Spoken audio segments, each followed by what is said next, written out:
Buenas noches a todos. Vamos a dar inicio a la reunión de esta noche. Es una reunión conjunta con la Universidad del Valle, la Clínica Imbanaco y Sarva, que nos presta la logística para todo lo que necesitamos para la actividad académica. La vamos a ver en tres partes. Vamos a presentar un caso clínico de un paciente que se presentó. Posteriormente se van a hacer unas 2 o 3 preguntas de las cuales no vamos a discutir en este momento, sino que cada cual en el chat puede contestar las preguntas que se hagan, por favor, si lo pueden hacer. Posteriormente, nuestro residente Andrés Galarza va a hacer la presentación del tema de convulsiones en paciente que convulsiona en anestesia. Y por último, el doctor Alejandro Herrera, que es neurocirujano y coordinador de neurocirugía de la clínica Imbanaco, nos va a hacer el último aporte en unos 10 o 15 minutos sobre el tema. Entonces, Andrés, por favor, comencemos. Perfecto, ahí pueden ver mi pantalla. Se ve perfecto. Perfecto. Listo, muchas gracias. Entonces iniciemos. La noche estrellada. Este es un óleo sobre lienzo que se encuentra exhibido en el Museo de Arte Moderna en Nueva York, el MoMA. Probablemente todos lo vamos a identificar como la obra más famosa del pintor holandés Vincent van Gogh, quien es uno de los principales exponentes del postimpresionismo y del arte como tal. Pero lo que quizás no todos conocemos de Vincent van Gogh es que él padeció de epilepsia del lóbulo temporal, una condición que le iba a marcar su vida, pues tanto sus manifestaciones comportamentales como emocionales iban a caracterizar al pintor como una persona compulsiva, violenta, con periodos de depresión que se alternaban con hipomanía y continuas alucinaciones, ya sean visuales, como auditivas o táctiles. Lo curioso es que en el 2017, la revista de Neurosurgery publicaría la interpretación neuroanatómica de esta obra. Y aquí, como podemos ver, Van Gogh en ese cielo turbulento retrataría lo que es el giro occipitotemporal, el giro dentado, la formación hipocampal, el núcleo caudado, el plexo coroideo, todas estructuras neuroanatómicas involucradas en su enfermedad. Entonces, demos inicio a la charla. La charla se llama Doctor, el paciente está convulsionando. Quiero agradecerle a mis tutores Juan Manuel Gómez, anestesiólogo, y Alejandro Herrera, neurocirujano de la clínica Imbanaco. Empezando, pues vamos a hablar del caso clínico, hablar de...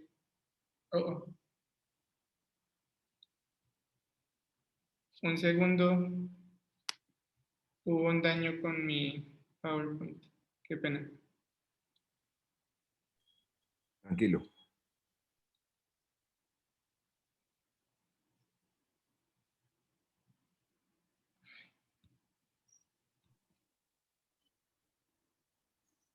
Listo.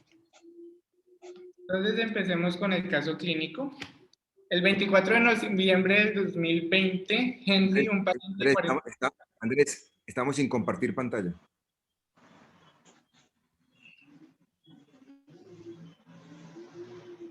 Ahí ya. Ahí ya, perfecto. Perfecto. Entonces, sigamos con el caso clínico. El 24 de noviembre del 2020, Henry, un paciente de 47 años, 86 kilos y 178 centímetros, iba a ser llevado a una cirugía electiva de tiroplastia derecha por una parálisis de cuerda vocal derecha.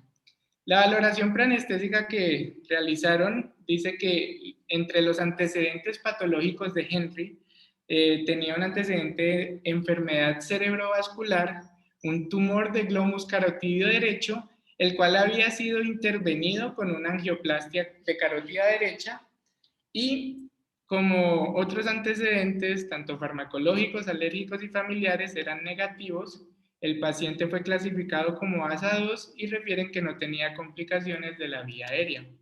Aquí vemos el registro anestésico.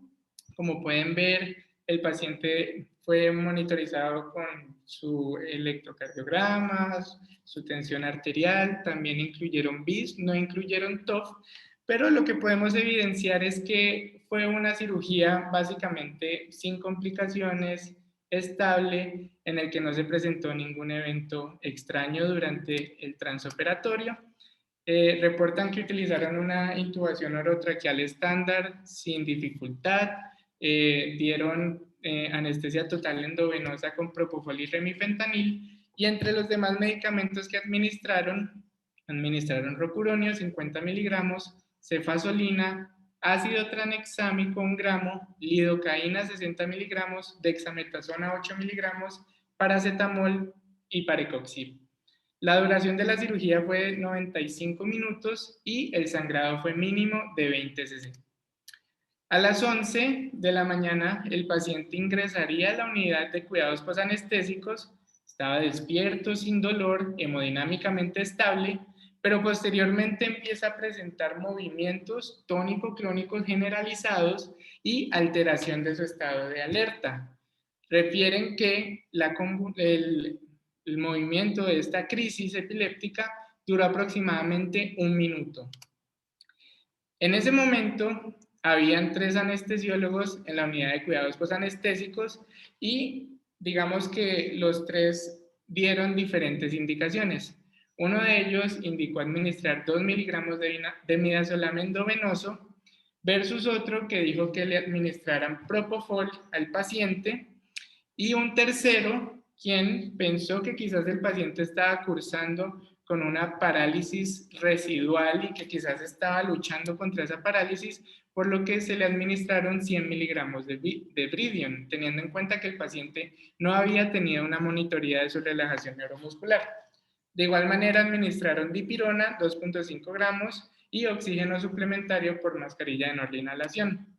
Al examen físico, después de que la convulsión cesara, tenían a un paciente con cifras tensionales normales, con una saturación del 98%, la herida quirúrgica estaba íntegra, sin hematoma o sangrado, las pupilas estaban isocóricas reactivas, el paciente tenía disfonía posterior a su cirugía, pero estaba presentando agitación psicomotriz intermitente y asimetría de la comisura labial izquierda y de la actividad motora, que la describieron como que el paciente realizaba movimientos de retirada violentos y fuertes bilaterales, pero que eran proporcionalmente menores del lado izquierdo. Entonces se interconsultó a neurocirugía, quienes indicaron impregnar con levetiracetam 1 gramo endovenoso en goteo y posteriormente seguir con 1 gramo cada 12 horas.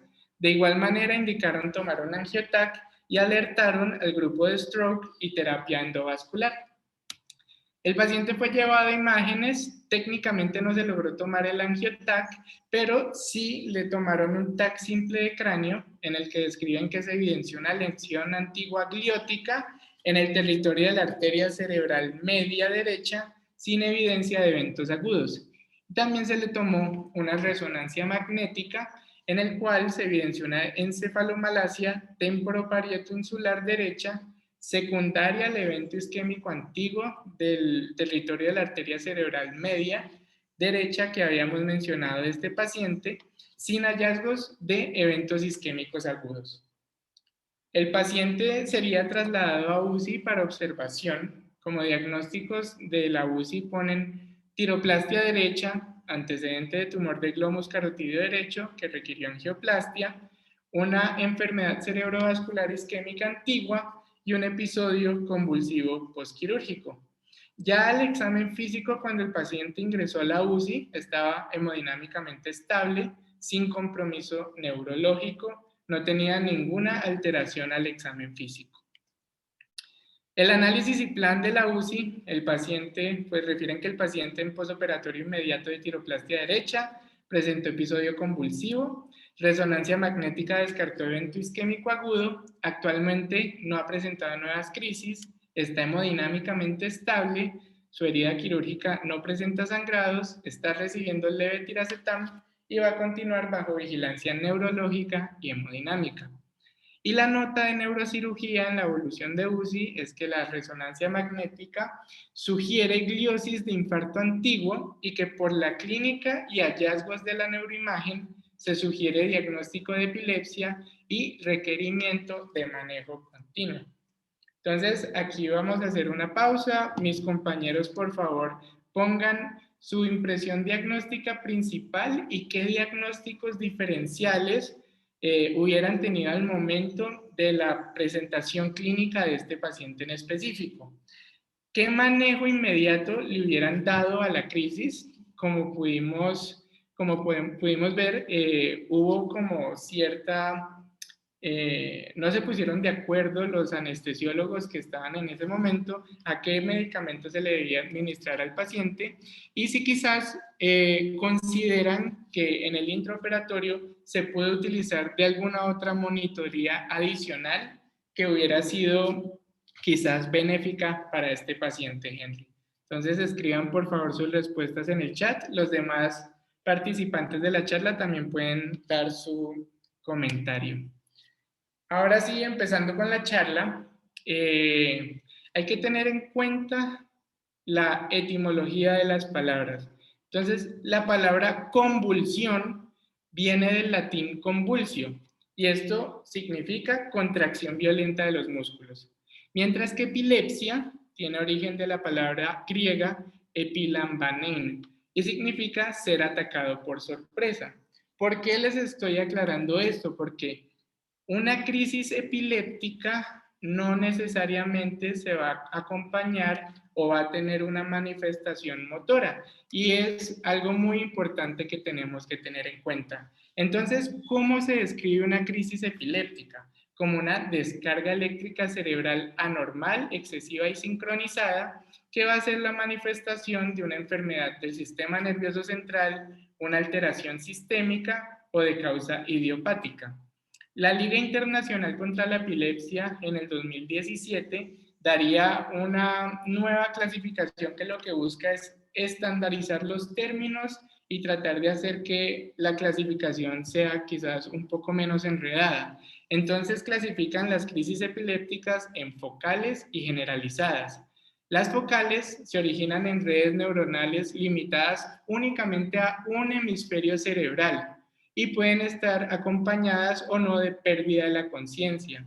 Si nos acordamos, antes se les decía crisis parciales, una convulsión parcial, y si tenía pérdida de la conciencia se le llamaba una convulsión parcial compleja. Ahora, la presentación clínica de una crisis epiléptica focal va a variar su presentación dependiendo de la región cerebral afectada, mientras que una crisis epiléptica generalizada sí va a tener su origen en redes neuronales de ambos hemisferios cerebrales y por ende siempre va a alterar la conciencia, y esta se puede subclasificar en motora o no motora. Entonces aquí vemos la clasificación focal con o sin alteración de la conciencia, de características motoras o no motoras, dependiendo del sitio a nivel del sistema nervioso central que esté siendo afectado. Entonces pueden ser manifestaciones motoras, manifestaciones sensitivas, autonómicas, cognitivas, emocionales o con alteración del comportamiento. Y tener en cuenta que estas crisis focales pueden evolucionar a ser bilaterales tónico-clónicas. Ahora, las generalizadas pueden ser motoras o no motoras. Las no motoras son las que se conocen como crisis de ausencia, en la que va a haber una alteración transitoria de la conciencia del paciente sin pérdida del tono postural. Básicamente no va a tener ninguna presentación clínica motora, y generalmente se van a caracterizar por automatismos, como que el paciente presente parpadeo o que se quede con la mirada fija o que esté obnubilado. Las crisis epilépticas generalizadas motoras tónico-clónicas son las más comunes y básicamente tienen tres fases. La inicial, en la que el paciente pierde de manera súbita la conciencia, pierde su tono postural. Después sigue la fase tónica, que dura aproximadamente 1 minuto, en la que hay contracciones musculares, seguido de la fase clónica, en la que ya empiezan a haber, digamos que unas sacudidas musculares que son rítmicas y que duran aproximadamente 2 minutos. Y ya si no se sabe cuál fue la presentación inicial, entonces la ILAE dice que se clasifique como de inicio desconocido. ¿Qué es la definición? ¿Cuál es la definición de epilepsia? La epilepsia es una actividad epiléptica paroxística recurrente y la ILAE dice que se define como 2 convulsiones no provocadas que están separadas por 24 horas. Entonces, epilepsia viene siendo una enfermedad, mientras que una crisis epiléptica usted la podría diferenciar por ser un evento aislado si no tiene recurrencia. La epilepsia tiene diferentes triggers que pueden ser emociones fuertes, ejercicio intenso, música fuerte, luces parpadeantes por fotosensibilidad o digamos que cambios fisiológicos como menstruación, fiebre, estrés o privación del sueño. Y aquí pues básicamente vemos esa clasificación que le da la ILAE a la epilepsia, clasificándola como focal o generalizada o combinada o incierta, y que puede estar asociada a diferentes etiologías, ya sean genéticas, estructurales, metabólicas, inmunes, infecciosas, desconocidas o asociado a síndromes epilépticos, como el síndrome de Lennox-Gastaut o el síndrome de West. Lo cierto es que solo en 1/3 de casos se logra identificar la etiología específica de la epilepsia. Entonces, en cuanto a la epidemiología, se habla de que 10% de la población mundial puede llegar a experimentar una crisis epiléptica aislada durante su vida sin necesariamente padecer de epilepsia. Las crisis representan aproximadamente 2% de todos los ingresos a urgencias a nivel mundial y de igual manera a nivel mundial se habla de que 2% de la población sufren de epilepsia. En el 2017, el Ministerio de Salud y Protección Social colombiano indicó que 1.3% de la población colombiana sufre de epilepsia y se ha visto una mayor incidencia en hombres y personas de bajos estratos socioeconómicos. En cuanto a la etiología, pues vemos que dependiendo de la edad van a haber diferentes etiologías asociadas a la epilepsia. En recién nacidos, la hipoxia perinatal, isquemia o hemorragias intracraneales, infecciones del sistema nervioso central. Ya en adolescentes puede empezar a tener más importancia traumatismos, consumos de drogas, tumores cerebrales, igual que en adultos jóvenes. Y en adultos mayores, pensar en enfermedades cerebrovasculares, tumores cerebrales, trastornos metabólicos o enfermedades neurodegenerativas como el Alzheimer. Hay que tener en cuenta que hay diferentes fármacos que pueden desencadenar crisis epilépticas.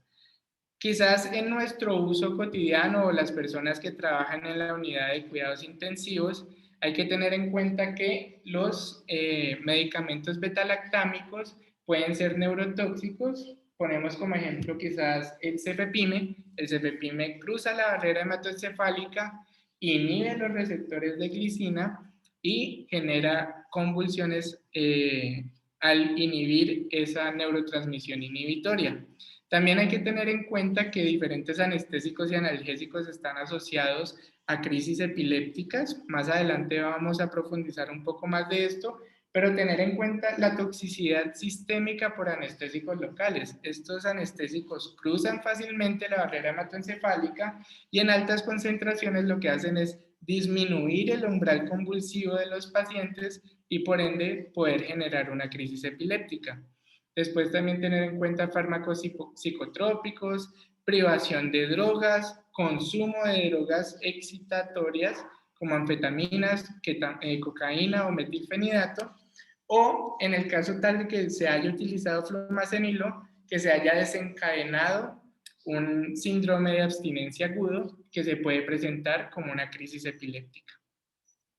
En cuanto al diagnóstico diferencial de las crisis epilépticas, hay que tener en cuenta causas como síncope vasovagal, arritmias cardíacas, hipotensión ortostática, alteraciones metabólicas, desmayos por alcoholismo como delirium tremens, hipoglicemia, tener en cuenta que el paciente no esté cursando con una ACV o una isquemia cerebral transitoria, trastornos del movimiento previos del paciente como tics, mioclonías y consideraciones especiales en los niños como los accesos de apnea, migrañas con dolor abdominal o terrores nocturnos.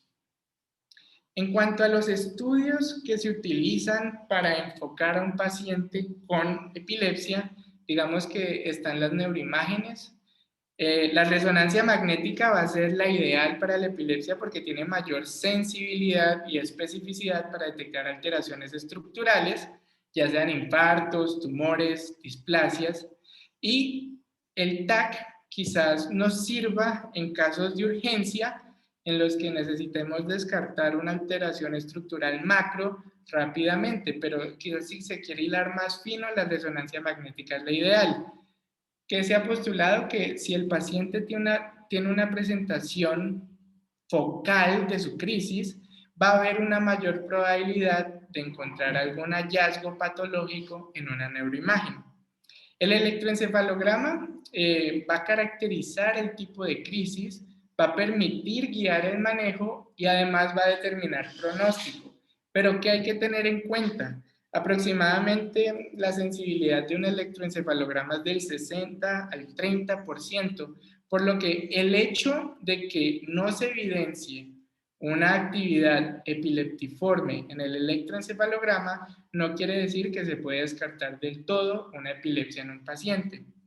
Otros estudios como el PET y el SPECT básicamente nos van a permitir valorar el metabolismo e irrigación vascular cerebral y la electrocorticografía va a permitir tener una mayor precisión para identificar el origen epileptogénico y guiar así resecciones quirúrgicas.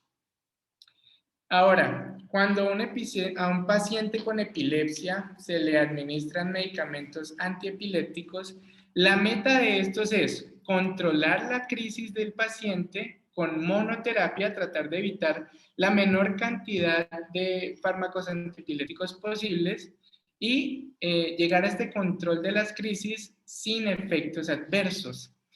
La idea es que se le pueda brindar un esquema posológico fácil de seguir al paciente y hay que tener en cuenta que la titulación de estos medicamentos antiepilépticos generalmente se hace en base a la clínica, hasta que usted logre conseguir el efecto terapéutico deseado, que es el control de la crisis, o empiece a presentar toxicidad el paciente y ahí ya tendría que pensar en adicionar otro medicamento y disminuirle la dosis al que está utilizando.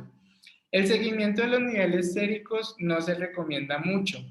¿Por qué? Es común que los pacientes alcancen un control clínico estando inclusive fuera del rango terapéutico. Entonces, si un paciente con epilepsia está tomando sus medicamentos antiepilépticos y no ha presentado crisis en el último año y nos llega a una consulta preanestésica, no hay necesidad de pedirle el seguimiento de sus niveles séricos.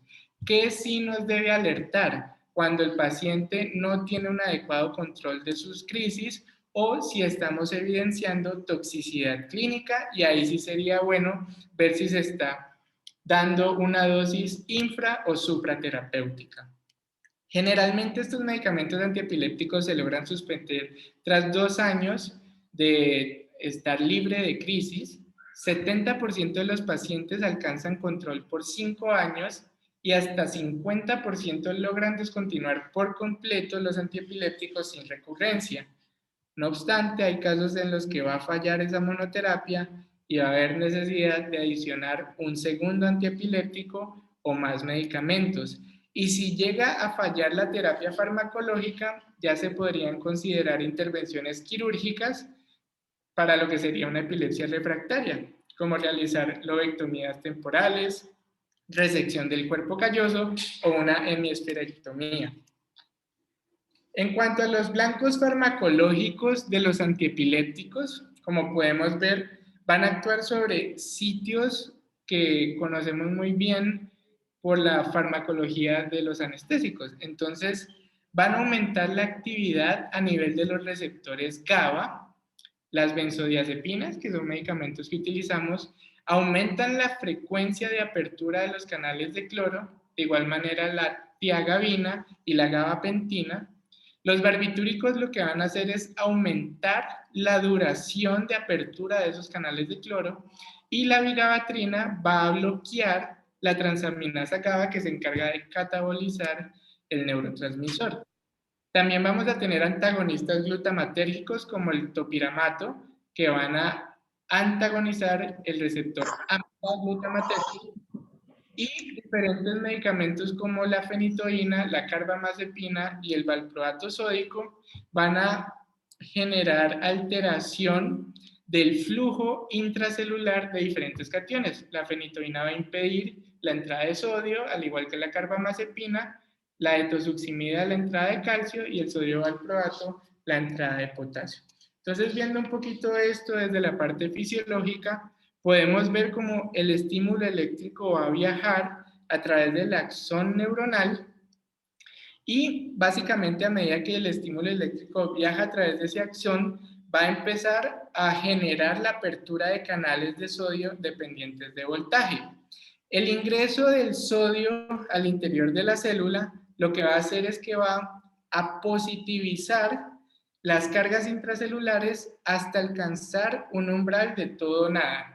Si no se alcanza ese umbral, no se va a propagar el potencial de acción. Pero si se vence ese umbral, ya va a haber una apertura significativa de más canales de sodio dependientes de voltaje que van a generar una carga positiva hasta de 30 milivoltios intracelular. En este punto, esos canales de sodio se van a tornar inactivos y se van a abrir los canales de potasio rectificadores.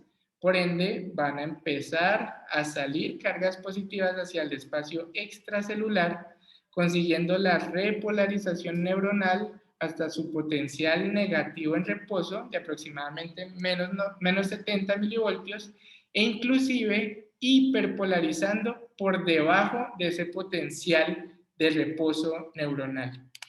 Aquí podemos ver uno de los blancos farmacológicos, el receptor GABA-A, el cual es el receptor tipo A del ácido gamma-aminobutírico.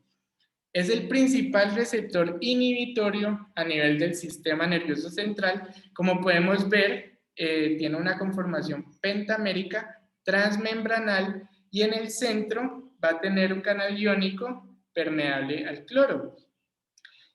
Esa apertura del canal de cloro lo que va a hacer es que cuando se estimule este receptor haya una entrada de cargas negativas a nivel intracelular que se van a encargar no solo de hiperpolarizar esa neurona, sino también de aumentar el umbral convulsivo, por lo que los siguientes estímulos de potenciales de acción neuronales deben vencer umbrales mucho más altos para poder lograr despolarizar estas neuronas.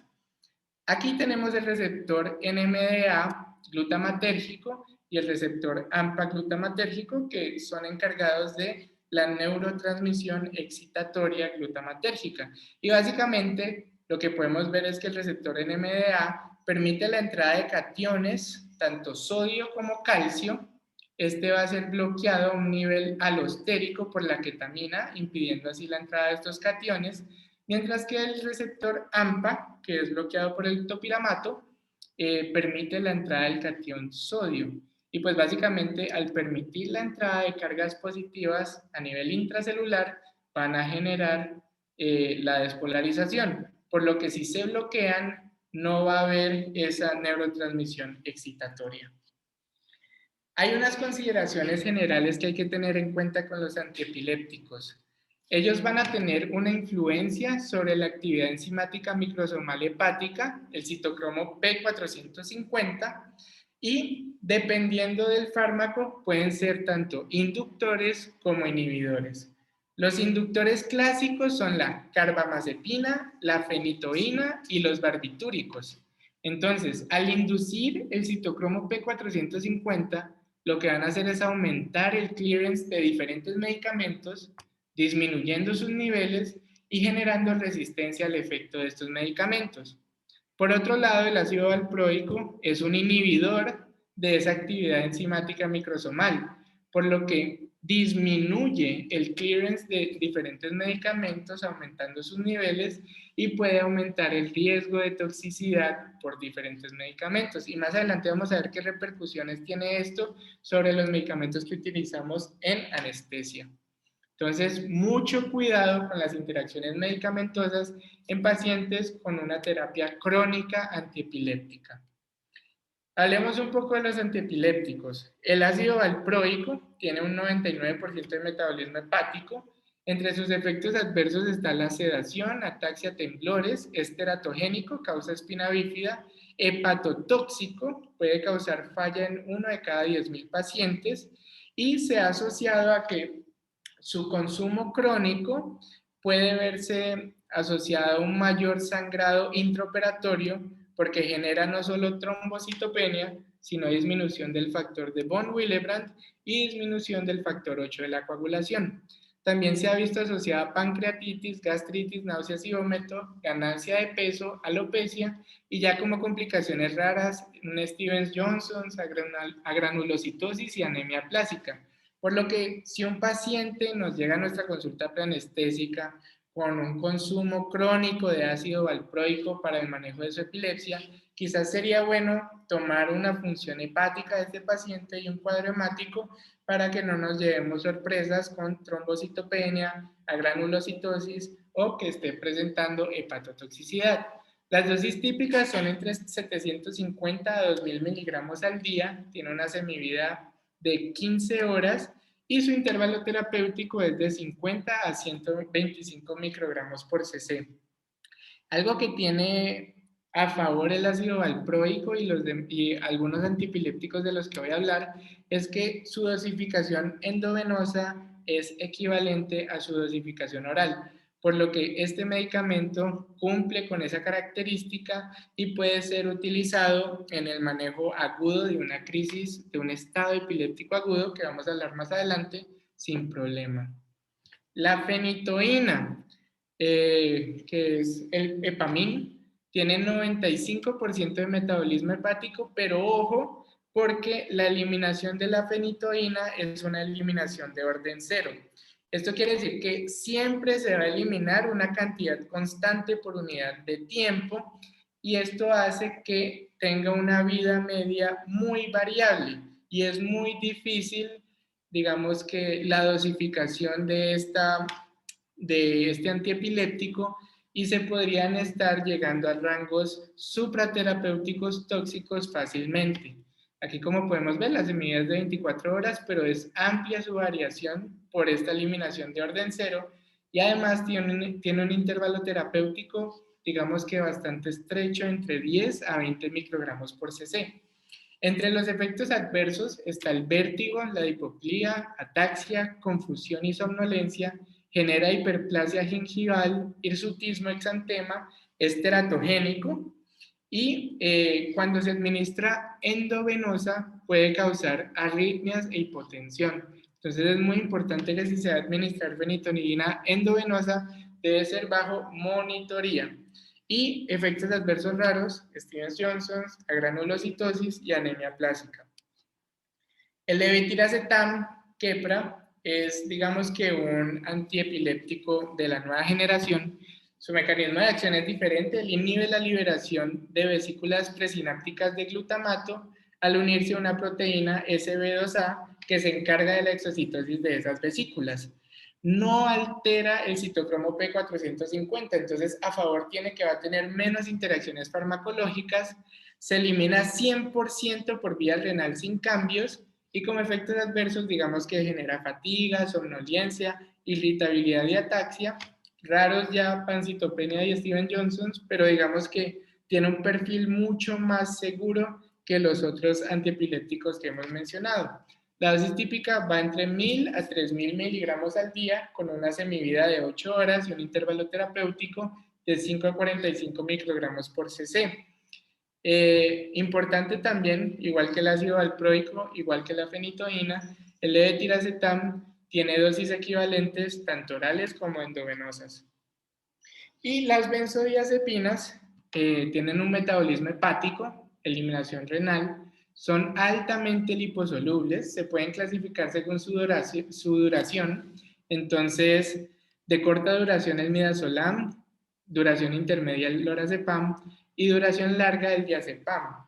Y también se pueden clasificar según la afinidad que tienen al receptor GABA-A, determinando así su potencia, siendo el lorazepam el más potente, seguido el midazolam, el diazepam, y como efectos adversos, digamos que generan sedación, hipotensión y depresión respiratoria a altas dosis.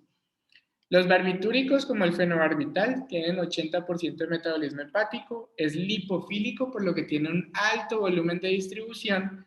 Entre los efectos adversos asociados es que genera sedación, ataxia, confusión, depresión respiratoria central, hipotensión, prolonga el QT y ya más raro puede causar un Stevens-Johnson, agranulocitosis y falla hepática. Tener en cuenta que también puede causar una crisis aguda de porfiria en los pacientes que tengan antecedentes de tal. Y su dosis típica va de 60 a 80 miligramos día, con una semivida de 90 horas y un intervalo terapéutico de 10 a 40 microgramos por cc. Esto simplemente es para mostrar que dependiendo del tipo de crisis, ahí pues se indica como primera línea un diferente manejo antiepiléptico. Para las tonicoclónicas generalizadas, los más indicados son la lamotrigina o el ácido valproico.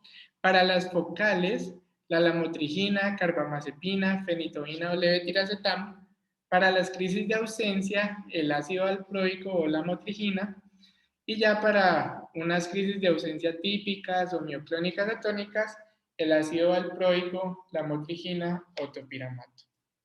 Entonces, ahora sí hablemos sobre las implicaciones perioperatorias de un paciente con epilepsia.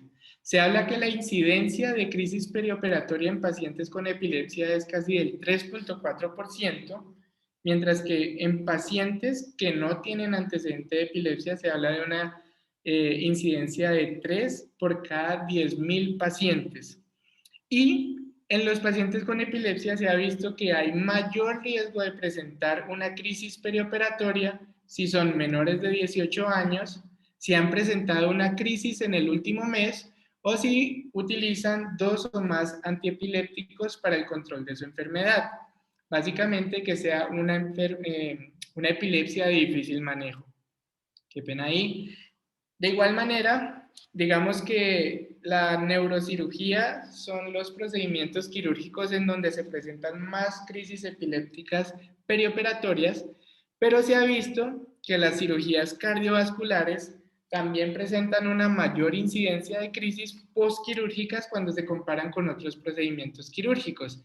Y esto puede estar atribuido a múltiples factores que generan isquemia cerebral, como hipoperfusión secundaria a hipotensión sostenida o una hemorragia activa, embolismo, alteraciones hidroelectrolíticas o metabólicas que se puedan presentar en la cirugía cardíaca o el uso de medicamentos proconvulsivantes como el ácido tranexámico. Este es un análisis multivariable que se realizó de 2.578 pacientes que eran llevados a cirugía cardíaca, en el cual identificaron que la incidencia acumulada de crisis epilépticas posoperatorias tras cirugía cardíaca era aproximadamente de 1%, aunque esto variaba.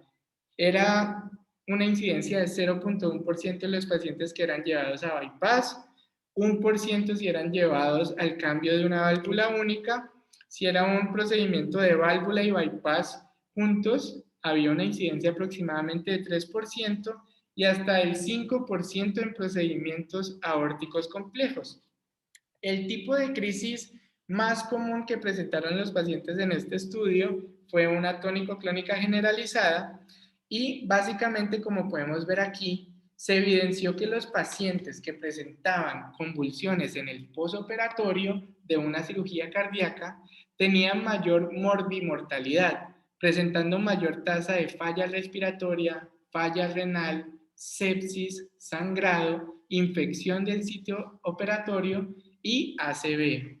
De igual manera, como podemos ver en este Kaplan-Meier, la supervivencia acumulada a un año era menor en los pacientes que habían presentado una convulsión después de una cirugía cardíaca versus los pacientes que no habían presentado ninguna convulsión. Ahora, el perioperatorio per se es un periodo de mucho estrés para los pacientes y por ende puede aumentar el riesgo de que presenten crisis epilépticas por diversas razones. La primera y quizás de las más importantes es la fluctuación de los niveles antiepilépticos. Esto puede ser porque hay una adecuada absorción de los medicamentos o porque hubo una interrupción de la administración y de la dosificación de estos. De igual manera, la privación del sueño, la ansiedad de estos pacientes, el dolor que puede causar que hiperventilen, generen hipocapnia y por ende vasoconstricción cerebral, además del estrés quirúrgico que va a tener alteraciones metabólicas e hidroelectrolíticas y que durante el perioperatorio van a estar expuestos a diferentes medicamentos que podrían interactuar con sus medicaciones antiepilépticas y predisponer a una crisis aguda. ¿Qué intervenciones podemos tener nosotros como anestesiólogos para prevenir esto? No suspenda los medicamentos antiepilépticos en el perioperatorio. Se le debe indicar al paciente que continúe con su posología ambulatoria, que el día de la cirugía tome su medicamento antiepiléptico y lo más pronto posible debemos tratar de reiniciar en el posoperatorio la dosificación de estos medicamentos.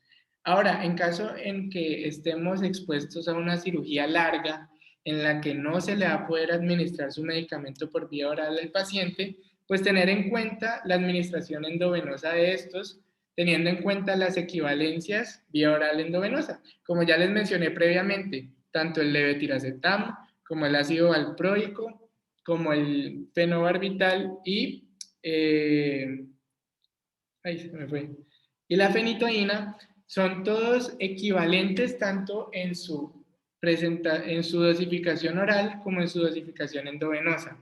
Ahora, han venido, pues ya hay muchos otros manejos antiepilépticos en el mercado, por lo que si estos manejos que está recibiendo nuestro paciente no tienen presentación endovenosa, se deberá consultar con neurología para que ellos indiquen cuál sería la opción de puente durante la cirugía para administración de un antiepiléptico. También tenemos que tener en cuenta las interacciones medicamentosas de las que hablamos. Recordemos que inductores son la carbamazepina, fenitoína y barbitúricos y inhibidores del citocromo P450 son el ácido valproico. Entonces, si el paciente está con un manejo con inductores, hay que anticipar esa inducción enzimática microsomal, porque lo que va a significar es que va a haber un mayor clearance de medicamentos, aumentando así el requerimiento de las dosis de estos y la frecuencia de dosificación. Se ha visto que hay un aumento en el clearance de relajantes neuromusculares esteroideos como el rocuronio y becuronio, por lo que es importante monitorizar la relajación neuromuscular en estos pacientes para que no estemos subdosificándolos. De igual manera, también hay un aumento del clearance de beta-bloqueadores, calcioantagonistas y warfarina, por lo que su efecto terapéutico se podría haber disminuido. Aquí hay un estudio que habla sobre cómo la terapia crónica con carbamazepina aumenta el clearance plasmático de fentanil y de igual manera como los anticonvulsivantes inductores aumentan el clearance plasmático de la dexmedetomidina. Entonces vemos como muchos de los medicamentos que utilizamos en el intraquirúrgico e inclusive en la unidad de cuidados intensivos, su farmacocinética se ve alterada debido al consumo crónico de medicamentos antiepilépticos. De igual manera, recordemos que uno de los principales efectos adversos de los antiepilépticos son la somnolencia y la sedación, por lo que se ha visto en este estudio que trataba de identificar predictores independientes que generaran retraso en la emergencia de anestesia general, se evidenció que el uso de clobazam, clonazepam y fenobarbital eran determinantes independientes que iban a prolongar la emergencia anestésica. Y bueno, hay que tener en cuenta que los anestésicos también tienen actividad tanto proconvulsivante como anticonvulsivante y que pueden haber crisis epilépticas inducidas por anestésicos. Estas crisis epilépticas inducidas por anestésicos básicamente se va a dar por la inhibición de circuitos inhibitorios y eso lo podemos ver ejemplificado acá. Tenemos una neurona piramidal excitatoria glutamatérgica, la cual va a estar regulada por una interneurona inhibitoria de ese circuito excitatorio. Pero esta interneurona inhibitoria también tiene una regulación mediante otra interneurona inhibitoria de los inhibidores. Por ende, se ha visto que cuando se dan dosis bajas de anestésicos o cuando se administra etomidato, generalmente durante la inducción o la emergencia de la anestesia, hay una mayor potenciación del influjo de estas interneuronas, por lo que van a inhibir las encargadas de inhibir las neuronas piramidales excitatorias, lo que va a generar una desinhibición de la actividad de circuitos excitatorios corticales. ¿Cuáles son las recomendaciones en pacientes con epilepsia? Evite el etomidato, porque el etomidato va a estimular estas interneuronas que inhiben las inhibitorias. Evite administrar anestésicos inhalados encima de 1.5 MAC. Tener mucho cuidado, por ejemplo, en pacientes pediátricos que tengan un antecedente de epilepsia y a quienes se les vaya a realizar una inducción inhalatoria con sevoflurano. Quizás el anestésico inhalado que generaba más actividad epileptiforme era el enflurano, pero ese ya no lo utilizamos en la práctica clínica. Y evitar condiciones como hipoxia, hipocapnia e hipotensión que están asociadas a una disminución del umbral convulsivo y por ende podrían predisponer a nuestro paciente a presentar una crisis en el intraoperatorio. En conclusión, el efecto proconvulsivante que se ha evidenciado mediante la identificación de actividad epileptiforme en el electroencefalograma puede estar o no asociada a actividad mioclónica durante la inducción o emergencia anestésica, pero no ha habido ninguna evidencia que tenga alguna repercusión clínica importante en los pacientes, por lo que no hay una recomendación específica ni ninguna preferencia, únicamente tener en cuenta esas indicaciones que les dije previamente. Hay otros medicamentos que utilizamos en anestesia que podrían ser triggers de una crisis epiléptica, por ejemplo la atropina. Recordemos que al ser una amina terciaria, la atropina puede cruzar la barrera hematoencefálica y generar un síndrome anticolinérgico central, que básicamente lo que genera es agitación, alucinaciones y podría generar una crisis epiléptica. La meperidina, hay que tener mucho cuidado con este medicamento, especialmente en pacientes con falla renal, pues su metabolito normeperidina es epileptogénico. El ácido tranexámico, como vimos, es un análogo de la lisina, cruza la barrera hematoencefálica y puede inhibir los receptores inhibitorios de glicina a nivel del sistema nervioso central. Las recomendaciones es tratar de no utilizar bolos mayores a 10 miligramos por kilo y evitar pasar también los bolos muy rápido. El atracurisis atracurio se ha descrito que su metabolito, la lautanosina, puede ser epileptogénico, pero únicamente se ha evidenciado este efecto en animales sin evidencia en humanos. Entonces, cuando tenemos la presencia de una crisis epiléptica durante el perioperatorio, lo que debemos tratar es identificar la etiología de esa crisis, ver si es una causa reversible que podamos corregir y por ende no habría necesidad de un manejo antiepiléptico crónico. Como les dije previamente, la cirugía del sistema nervioso central tiene la mayor incidencia de crisis epilépticas perioperatorias, especialmente pacientes que son llevados a craniotomía temporal, a quienes les intervienen tumores o a quienes les drenan abscesos. También hay que tener en cuenta las alteraciones metabólicas que pueden presentar nuestros pacientes en el perioperatorio. Hipoglicemia en un paciente diabético que esté siendo manejado con insulina, uremia en pacientes que tengan falla renal. Si el paciente fue llevado a una cirugía de tiroides o paratiroides, puede ser que esté presentando una hipocalcemia o hiponatremia secundaria a un síndrome TURP. También tener en cuenta la toxicidad por medicamentos que pueden generar crisis epilépticas, que durante el perioperatorio el paciente no haya presentado un evento de hipoxia, isquemia que haya llevado a una ACV, o si el paciente llegó en contexto de un trauma o séptico, y siempre tener en cuenta los antecedentes del paciente.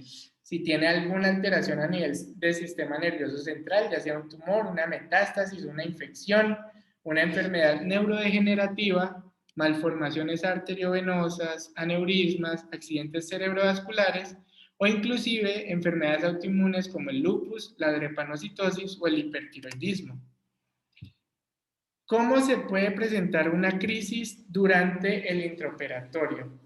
Entonces, digamos que se podría ver una evidencia clínica mediante el aumento del CO2, de la frecuencia cardíaca, de la tensión arterial, y si el paciente no está bajo relajación neuromuscular, podría o no haber presencia de movimientos clónicos o tónicos.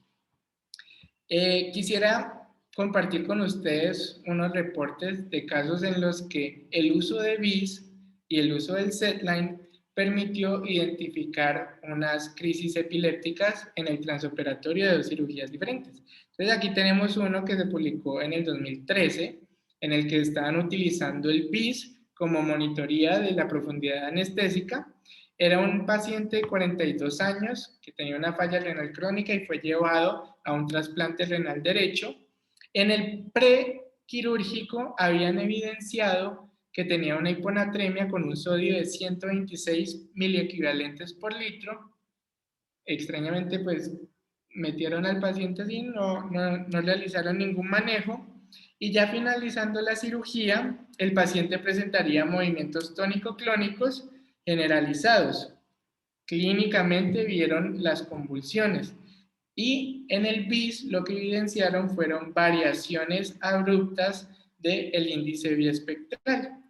Ahí mismo deciden tomar unos electrolitos, evidencian que se había exacerbado esa hiponatremia del paciente, por lo que la corrigen y de igual manera administran lorazepam 4 miligramos controlando la crisis, posteriormente dan fenitoína y el paciente no vuelve a presentar otras complicaciones en cuanto a crisis epilépticas. El segundo caso es un caso en el que utilizaron como monitoría de la profundidad anestésica el SedLine. Esta era ya una mujer que sí tenía antecedente de epilepsia, secundario un gloma frontotemporal izquierdo y que fue llevada a una craniotomía. Le dieron anestesia general con propofol, fentanil, sevoflurano y bacuronio y como podemos ver, la paciente había tenido un PSI estable y una oxigenación regional cerebral estable hasta que cuando empezaron la manipulación del tumor se evidenció en el BIS un aumento brusco del PSI y asociada a este una caída abrupta de la oxigenación evidenciada por el NIRS del hemisferio izquierdo. En ese momento, rápidamente descartan de que la paciente estuviera presentando hipotensión, que tuviera hipocapnia, hipotermia, hipoxia. También vieron de que no habían artefactos que estuvieran causando estas presentaciones de la neuromonitoría, por lo que deciden administrar lorazepam, administran oxígeno al 100%, se logra retornar a los niveles basales del BIS con una recuperación de la oxigenación regional cerebral y posteriormente se extuba a la paciente sin ninguna complicación neurológica posquirúrgica y sin recurrencia de una crisis epiléptica en el posquirúrgico. Ahora vamos a hablar sobre el estado epiléptico. El estado epiléptico tiene una incidencia anual mundial de 10 a 40 casos por cada 100.000 individuos. va a corresponder al 8% de admisiones hospitalarias de pacientes con epilepsia y 50% de pacientes van a debutar con estado epiléptico, o sea, no tenían ningún antecedente de epilepsia y en un 50% pueden tener este debut. Y en los pacientes que debutan con ese estado epiléptico, 40% pueden llegar a desarrollar epilepsia a futuro. Tiene una recurrencia de 1 de cada 3 pacientes a 10 años, especialmente en las mujeres, y una alta mortalidad. 1 de 5 pacientes que presenta estado epiléptico puede llegar a morir. ¿Cuál es la definición del estado epiléptico? Es una actividad epiléptica continua, tanto clínica como evidenciada en el electroencefalograma o ambas. Y básicamente van a ser 2 o más crisis seguidas sin recuperación de la conciencia entre cada una. La definición dice que debe durar entre 20 a 30 minutos, pero digamos que uno no va a esperar 20 a 30 minutos para dar la definición de esto, porque después de los 30 minutos ya empieza a haber daño neurológico permanente, por lo que una definición más práctica es que sea una crisis de más de 5 minutos de duración en el que el paciente no ha tenido recuperación de su conciencia, y así logramos evitar el daño neurológico permanente de si esto se torna, si no se ha logrado controlar la crisis. Hay 2 subtipos de estados epilépticos. Está el estado epiléptico convulsivo generalizado, el cual es una crisis tónico-clónica persistente con el paciente comatoso y con alteraciones electroencefalográficas generalizadas. Es una verdadera emergencia porque requiere manejo inmediato debido a su alta mortalidad, ya que genera disfunción multisistémica severa y puede tener secuelas neurológicas permanentes en un 10 a 50% de los pacientes. Por otro lado está el estado epiléptico no convulsivo, que de igual manera es la representación, por ejemplo, de una crisis de ausencia persistente que no va a tener esas manifestaciones motoras clínicas, pero que en el electroencefalograma sí va a tener una actividad epileptiforme continua. También es una urgencia, también requiere manejo urgente. La diferencia es que no genera un compromiso sistémico tan grave, pero sí está generando un compromiso neurológico severo. Entonces, cuando miramos el estado epiléptico convulsivo generalizado, vemos todas las repercusiones sistémicas que este puede tener sobre el paciente. Puede causar coagulación intravascular diseminada, acidosis metabólica, respiratorio mixta, hipertermia, fracturas, rhabdomiolisis que puede llevar a falla renal aguda, alteraciones hidroelectrolíticas, inestabilidad hemodinámica, insuficiencia respiratoria, daño neurológico permanente e inclusive la muerte en 20% de los pacientes. Aquí vemos cómo es la evolución de ese estado epiléptico. Entonces, va a ser debido a un desbalance entre la neurotransmisión inhibitoria y la excitatoria, en la que al primar la neuroestimulación excitatoria, van a aumentar las concentraciones de sodio y calcio intracelulares, generando una despolarización excesiva. Y eso clínicamente se va a ver como convulsiones generalizadas motoras.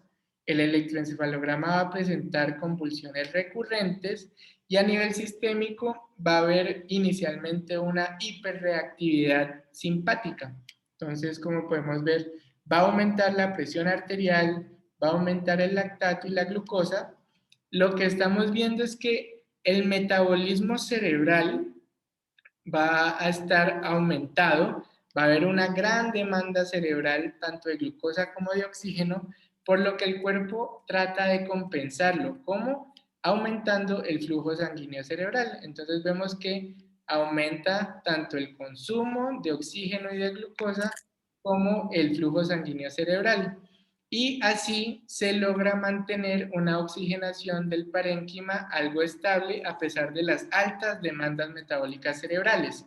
Esta compensación logra que no haya un daño cerebral en los primeros 30 minutos, pero ya después de esos 30 minutos se da un periodo de transición en el que el aporte del flujo sanguíneo cerebral no va a ser suficiente comparada a las demandas metabólicas del cerebro, empieza a caer ese flujo sanguíneo cerebral, continúa la demanda elevada metabólica del cerebro, la glucosa cerebral empieza a disminuir, ya empieza a verse un paciente hipotenso, hipoglicémico, acidótico con elevación del lactato, el electroencefalograma sigue presentando convulsiones, actividad epiléptica, hasta que la oxigenación del parénquima cerebral se torna inadecuada y el daño cerebral se empieza a volver mucho más notorio. Y se llega a un punto en el que hay una disociación eléctrico-mecánica, en la que a pesar de que el electroencefalograma continúa mostrando descargas epilépticas periódicas, ya no hay actividad motora clínica evidente y el paciente evoluciona a un estado epiléptico no convulsivo de muy mal pronóstico. Ya en este caso hay un influjo exagerado de calcio debido al estímulo excesivo de glutamato. Este calcio lo que va a hacer es que va a generar la liberación de calcio inducida por calcio del retículo endoplásmico, y este calcio va a activar diferentes caspasas y lipasas que se van a encargar de generar apoptosis a nivel neuronal. Vamos a hablar de cuál es el manejo que se le debe dar a este estado epiléptico, tanto en adultos como en niños. Esta es la guía de la Sociedad Americana de Epilepsia del 2016. Y aquí básicamente vemos el flujograma que ellos plantean. Vamos a desglosarlo un poco. Entonces, la fase 1, que va desde el minuto 0 a 5, es la fase de estabilizar al paciente. Póngalo en posición lateral de seguridad, la cabeza mirando hacia un lado para evitar la broncoaspiración, tener a mano succión, monitorice al paciente con electrocardiograma, pulsoximetría y monitoría la presión arterial. También haga el ABCD del paciente, Airway, Breathing, Circulation, y trate de evidenciar si el paciente está teniendo algún tipo de presentación focal de esa crisis epiléptica. Administre oxígeno al 100%, proteja la vía aérea, permeabilice la vía aérea y cuente con accesos venosos. Ojalá sean dos, para administrar medicamentos, administrar líquidos endovenosos y tomar muestras. ¿Qué tipos de muestras? Glicemia.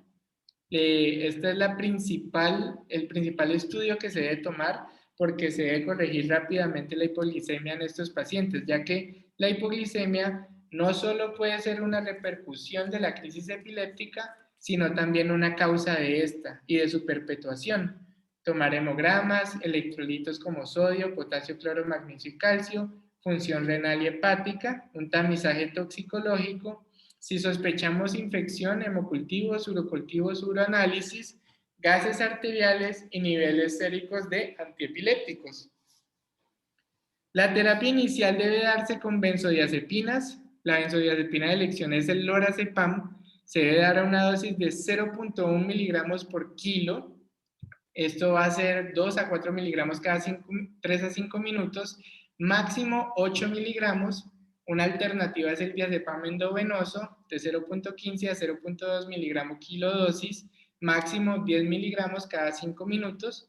En el contexto prehospitalario se evidenció mediante el estudio Rampart, que fue un ensayo clínico aleatorizado doble ciego que comparó la eficacia del midazolam intramuscular versus el lorazepam endovenoso en el manejo prehospitalario de los pacientes con estatus epilépticos, y vio que el midazolam tenía la misma eficacia que el lorazepam endovenoso en estos pacientes, porque era mucho más fácil administrar el medicamento intramuscular, por lo que la dosis en pacientes mayores de 40 kilos es de 10 miligramos y entre 13 a 40 kilos es de 5 miligramos, siendo una alternativa al diazepam rectal en los pacientes pediátricos.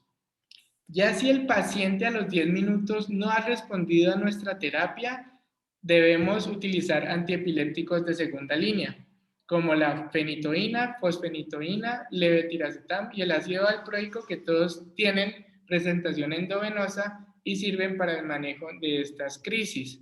La fenitoína tiene la complicación de que si se extravasa puede causar necrosis tisular y debido a que genera tanta tromboflebitis no se puede administrar a una infusión más rápida de 25 a 50 miligramos por minuto. Mientras que la fosfenitoína, que es una versión hidrosoluble de la fenitoína, tiene menor tromboflebitis asociada y sí se puede administrar a una velocidad de infusión mucho más rápida de 100 a 150 miligramos por minuto. Ambas generan hipotensión y ambas pueden generar alteraciones del ritmo cardíacas, por la que su administración debe realizarse bajo monitoría. El levetiracetam se da un bolo de 60 miligramos kilo día en 15 minutos, no genera tanta hipotensión como estos dos medicamentos, y el ácido valproico se da una carga de 30 miligramos por kilo en 30 minutos. Este artículo, publicado en el 2019 en el New England Journal of Medicine, es un estudio aleatorizado doble ciego multicéntrico en el que se aleatorizó a 3 grupos de pacientes a recibir 3 diferentes antiepilépticos: levetiracetam, fosfenitoína o valproato. Fueron 384 pacientes, fueran niños o adultos, que presentaban un estado epiléptico refractario al manejo con benzodiazepinas, y lo que se evidenció es que se conseguía una ausencia clínica evidente de convulsiones y mejoría del estado de alerta de los pacientes a los 60 minutos en casi el 50% de los casos con los 3 medicamentos, sin tener ninguna diferencia significativa en la tasa de supresión de las convulsiones ni en cuanto a la seguridad de su administración. Pero si estos medicamentos antiepilépticos fallan y el estado epiléptico ha durado más de 30 minutos, ahí entramos a hablar de un estado epiléptico refractario, el cual no respondió a las benzodiazepinas ni al antiepiléptico de segunda mano. Ocurre en 20% de los casos y es secundario a etiología severa, infección, tumores y trauma. Las necesidades del manejo de un estado epiléptico refractario es la infusión de anestésicos, que va a ser la tercera línea. Se debe dar esta infusión por 24 horas hasta conseguir el control de la convulsión y posteriormente se inicia el destete. Y estos pacientes deben estar bajo monitoría continua con electroencefalograma.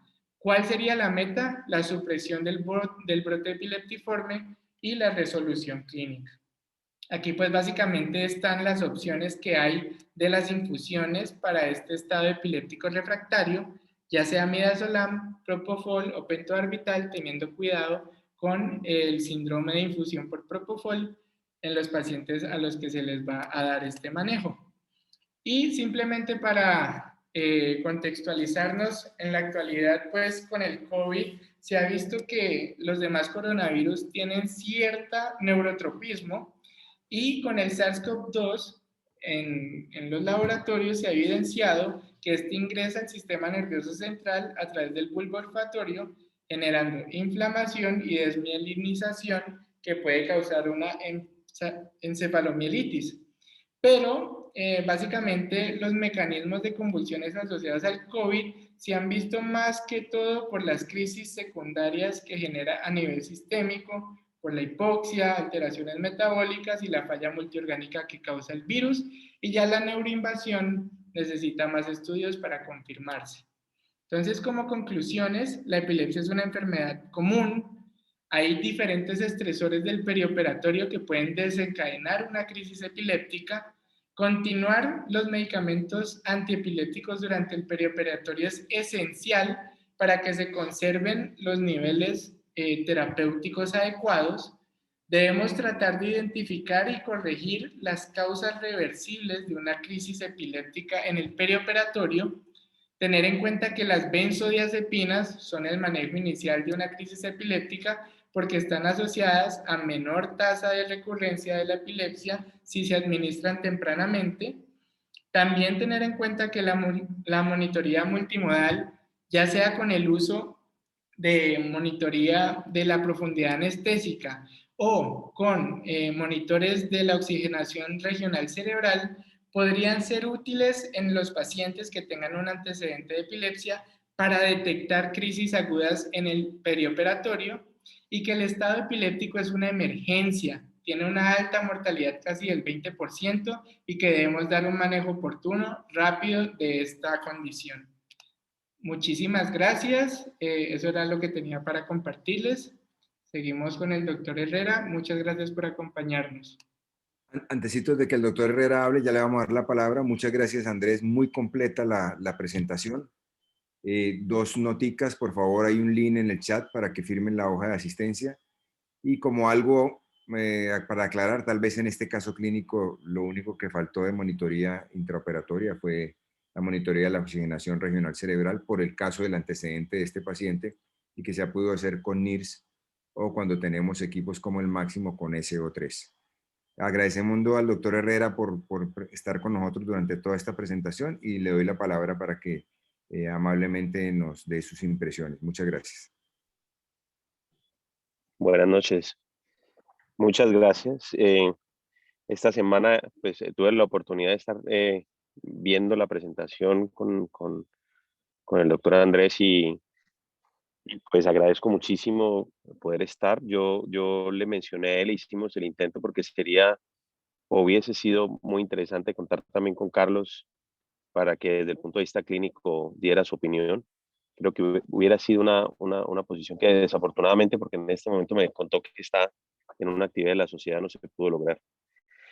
Pues yo le mencionaba a Andrés cuando me mostró la presentación que pues, vi un desarrollo pues, de un tema muy completo y que abarcó muchos temas. Y yo le planteaba lo que me parecía interesante de tener la oportunidad de discutir. Pues, realmente en la práctica uno no se enfrenta, o al menos no guarda conciencia de un número muy alto de eventos perioperatorios independientes de los propios de la cirugía del sistema nervioso central. Pero igual sigue siendo un evento angustiante en recuperación y así no sean muchos, realmente pues cuando se presenta sí genera muchas razones para tener que atenderlo en conjunto y tener el paciente crítico en ese instante. Entonces, hablando con él y cuando estábamos discutiendo, le decía que una de las cosas más interesantes para tratar de poner en consideración era la forma en que existe alrededor de la epilepsia los conceptos. Y hago hincapié en lo que él mencionó al principio, que es muy común hablar de convulsión y reconocer las crisis cuando tienen actividad motora, o sea, cuando tienen participación del área motora o cuando tienen propagación a través de las estructuras motoras del tallo. Y eso en términos generales facilita que se pierda la atención sobre aquellos eventos en los cuales hay actividad epiléptica, hay lesión excitotóxica, hay lesión de la función cerebral y posiblemente se está perdiendo la oportunidad de hacer alguna intervención. Igual él lo mencionó, cuando lo resaltó también me pareció interesante reconocerlo, que no es lo mismo tener una crisis asociada a un evento agudo, que en las definiciones, a pesar de que son simplemente clasificaciones y que cambian en el tiempo, las crisis agudas, que se denominan crisis agudas sintomáticas, o sea, las generadas por un fenómeno transitorio, pues buscan es hacer lo posible por reconocer el evento que desencadenó la actividad eléctrica normal y posiblemente no signifique que la persona tiene un riesgo de recurrencia, a diferencia de la epilepsia, que en este caso lo llamativo es que la persona tenía una lesión previa y cuesta o pudiera ponerse en discusión porque es muy común que las personas se les hace el diagnóstico de epilepsia usualmente asociados al estatus o a la crisis motora, cuando en una gran proporción de personas en el interrogatorio se puede reconocer que presentaron esa crisis y fue el momento de urgencia cuando consultó y se hizo el diagnóstico y previo a eso pudo tener y se reconoce en la historia muchos eventos de crisis simples o crisis focales que no tienen manifestación motora y que pasan desapercibidos para la persona enferma, para la familia y en algunas ocasiones para los médicos. Y el último punto con relación a los conceptos que yo le mencioné a él y que él también lo aunque lo mencionó con varios términos, y algunos de ellos no son fáciles de definir, que es lo que compartimos Carlos y yo, que son las personas con farmacoresistencia, es que en general lo que se busca es control de las crisis, y no las crisis convulsivas, sino las crisis en general. Y lo que se tiene claro, al menos de las epilepsias focales, es que cuando se administra un fármaco existe un chance de controlar las crisis del 48% de la población, y cuando se administra un tercer fármaco, o sea, cuando se ha tenido que recurrir a utilizar más de 2 fármacos, la posibilidad de control de crisis de la población que no se controla con 2 es menos del 1%. Entonces, ese número es muy útil, porque cuando uno se enfrenta a una persona que está necesitando más de 2 fármacos, posiblemente está teniendo crisis, inclusive crisis que no necesariamente son manifiestas desde el punto de vista clínico, y su cerebro permanece con actividad. Eh, lo otro que discutí con él, que era como el punto más llamativo de compartir con ustedes, era qué significaba el manejo y el diagnóstico de crisis perioperatorias en personas que no tenían cirugía del sistema nervioso central, porque tanto el paciente epiléptico que va a cualquier cirugía como la persona que va a cirugía de cerebro, pues tiene una atención mayor sobre este riesgo. Y en ese sentido, pues nos estuvimos hablando, e inclusive se alcanzó a buscar. Yo realmente no encontré ningún artículo que fuera o suficiente, o que abordara el tema de buscar algún tipo de estratificación preanestésica de una persona que no tiene diagnóstico y que pudiera tener factores de riesgo para hacer algo semejante a lo que se hace con la persona que tiene factores de riesgo cardiovasculares y que sin tener una enfermedad coronaria diagnosticada. eh, y lo hablo de lo que aprendí pues en el curso de mi carrera en la universidad, no de lo que ahorita, sino de lo que hice cuando pasé por el departamento de anestesia. Significa que se hace diagnóstico de enfermedad coronaria antes de, de llevar a cirugía, y muchas de esas personas terminan con tratamiento cardíaco para evitar esa complicación en el trans o en el perioperatorio. Eh, y el otro, pues que él también lo mencionó, es que es posible que, a pesar de que estamos hablando de lo visible, de lo que se ve con las manifestaciones motoras sobre todo, cueste todavía trabajo tener control clínico de las crisis que no se manifiestan con actividad motora. El ejemplo que se me ocurrió poner en discusión es los casos que tenemos que atender de trauma craneoencefálico severo, en donde la frecuencia de estado epiléptico no convulsivo es muy alto, es muy, muy alto, puede llegar hasta el 30%, y eso significa que la persona, estando en el transoperatorio, pudiera estarse eh, encontrando en una actividad que simplemente pasa ciega para todo el equipo quirúrgico y para el equipo de la UCI, porque no se está viendo nada más aún en plano anestésico. Eh, Seguramente no durante la parte profunda del tratamiento de ustedes, pero eso significa de alguna manera un factor adicional que, siendo ciego, no se sabe cómo va a repercutir. Eh, y de pronto, de lo único que yo rescato de lo que hablamos él y yo, bueno, no de lo que rescato de lo que él hizo, sino de lo que a mí me pareció muy interesante, era darle el valor a la manifestación clínica de la crisis, que en cuanto a que en muchas ocasiones a lo que más se presta atención es a la manifestación bilateral de actividad tónica, o de la degeneración clónica cuando se están produciendo las deprivaciones talámicas, y en muchas ocasiones tratar de reconocer manifestaciones focales, por ejemplo, asimetría motora, o alteraciones unilaterales, giro de los ojos o giro de la cabeza. Significa que uno puede reconocer la diferencia entre un fenómeno metabólico que afecta de manera bilateral y produce una crisis primariamente generalizada, o pues una persona que está teniendo por alguna razón un evento agudo focal, un hematoma, una isquemia cerebral, o una manifestación de una lesión cerebral que pues por todos los posibles fenómenos inmunes e inflamatorios asociados al trauma quirúrgico, puede ser el momento sobre el cual se generó el segundo golpe que desencadena la crisis epiléptica.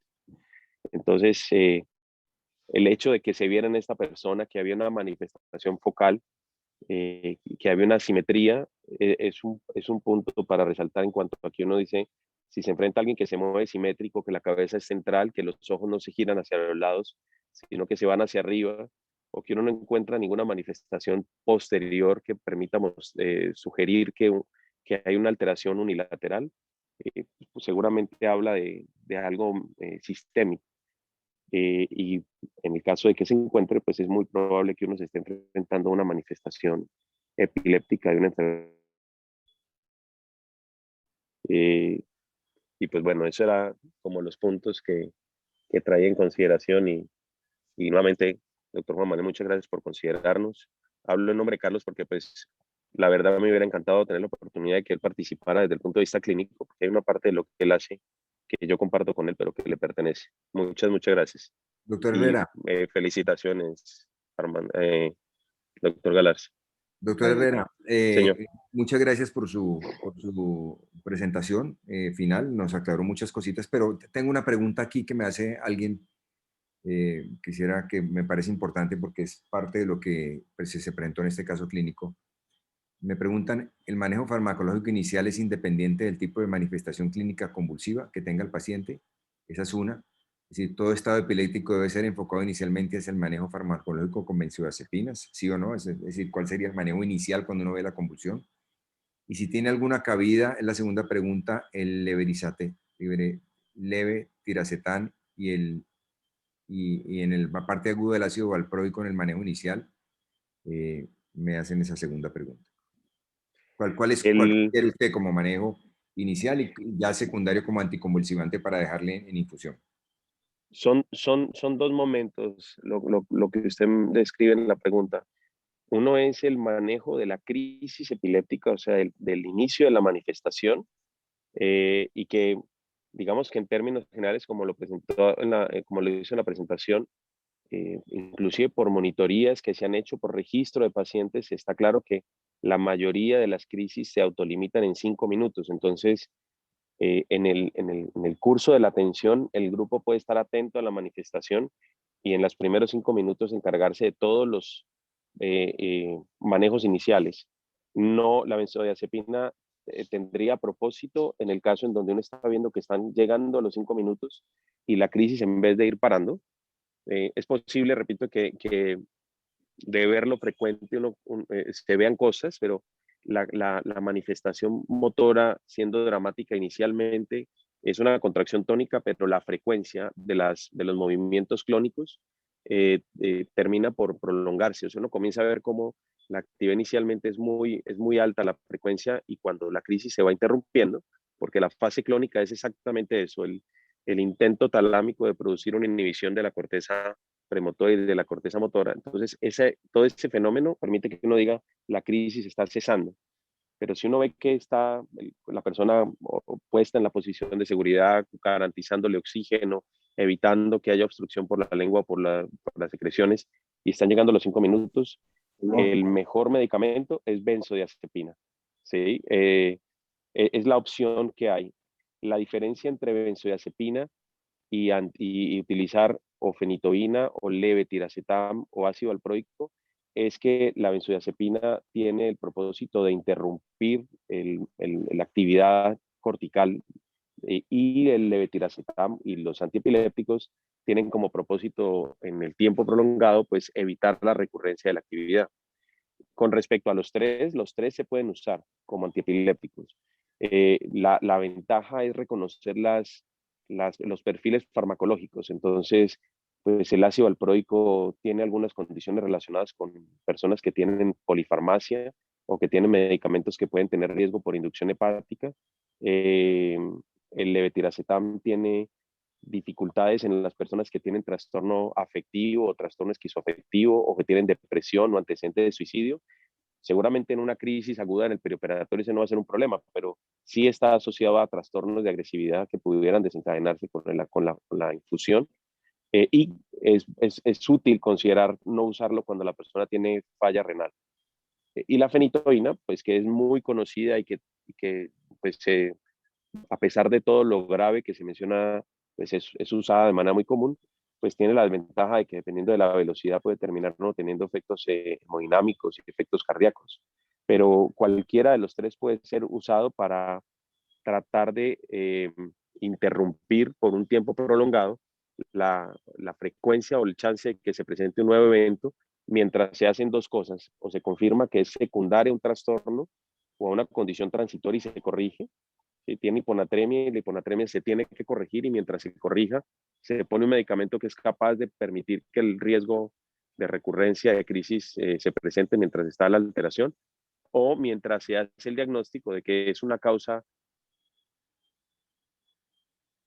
que desencadenó una crisis por el ayuno de los medicamentos y que se estabiliza. Entonces, sea cual sea las dos, pues la benzodiazepina tiene como único propósito tratar de interrumpir la crisis epiléptica. Ya si hay más de 5 minutos o uno está viendo que la crisis está llegando a los 5 y no se mejora, que es cuando se habla de estado epiléptico, pues ahí ya viene todo lo que él mencionó de comenzar con benzodiazepinas, y posiblemente, si no hay control con benzodiazepinas y con la infusión de antiepiléptico, pues pasar a tercera línea significa ya no solamente hablar de estado epiléptico, sino estar hablando de estado epiléptico refractario, y si a pesar de eso no mejora, pues hablar de súper refractario. Y lo que pues no entra dentro del tiempo perioperatorio es cuando Carlos o los grupos de neurología van a infusiones de esteroides,